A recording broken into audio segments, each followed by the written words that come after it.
जय श्री कृष्णा। भक्तों, जब भी प्रेम की मिसाल दी जाती है तो सबसे पहले राधा तथा कृष्ण का असीम प्रेम हमारे सामने आता है।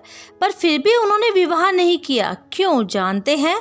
कृष्ण के प्रति राधा का प्रेम समाज को चुभने लगा तो घर से निकलने पर राधा को रोक लगा दी। लेकिन कृष्ण की बंसी की धुन सुनकर राधा खुद को रोक नहीं पाती थी। यह देखकर उनके घर वालों ने उन्हें खाट से बांध दिया। पूर्णिमा की शाम को राधा को बांसुरी की धुन सुनाई दी। उन्हें लगा कि शरीर को छोड़कर वे कृष्ण के पास चली जाए।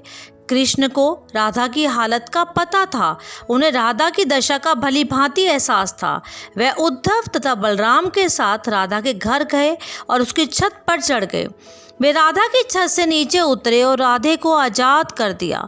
इतने में बलराम भी छत से नीचे आ गए। उन्होंने कृष्ण और राधा को उठाया तथा बाहर की ओर बढ़े और सबने बहुत नृत्य किया।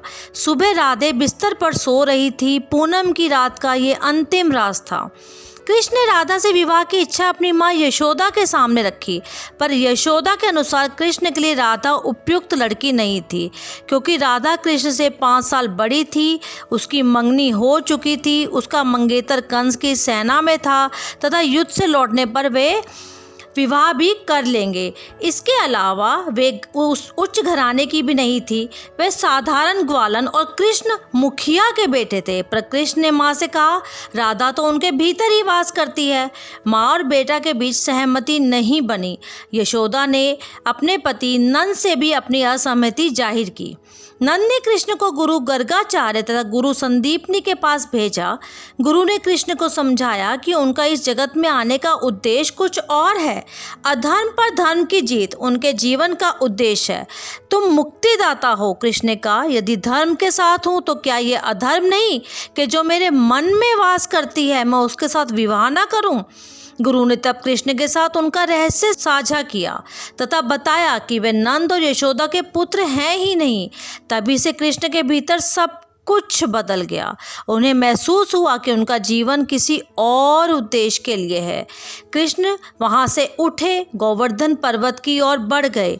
पर्वत की ऊंची चोटी पर जाकर आकाश को देखने लगे तथा सूर्यास्त के समय उन्हें ज्ञान अर्जित हुआ। उन्हें अपना असली मकसद याद आ गया। वह जब पर्वत से नीचे उतर कर आए तो पूर्ण रूप से बदल चुके थे। चंचल और रसिक वाला एक संयमी और शांत चित्त आत्मा में बदल गया। सभी उनके सामने नतमस्तक हो गए।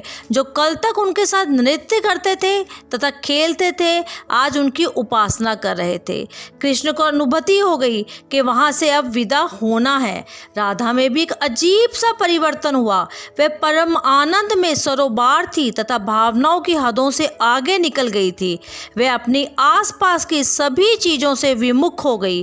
कृष्ण जानते थे कि राधे के साथ क्या घट रहा है। उन्होंने अपनी कमर से बांसुरी निकाली तथा उन्हें सौंपते हुए बोले, राधा, आज से ये बांसुरी सिर्फ तुम्हारे लिए है। अब मैं बांसुरी को कभी हाथ नहीं लगाऊंगा। इतना कहकर वह तो चले गए, पर उन्होंने कभी बांसुरी नहीं बजाई, अपितु राधा उनके स्थान पर बांसुरी बजाने लगी। यही है राधा और कृष्ण का असीम प्रेम। जय श्री कृष्ण।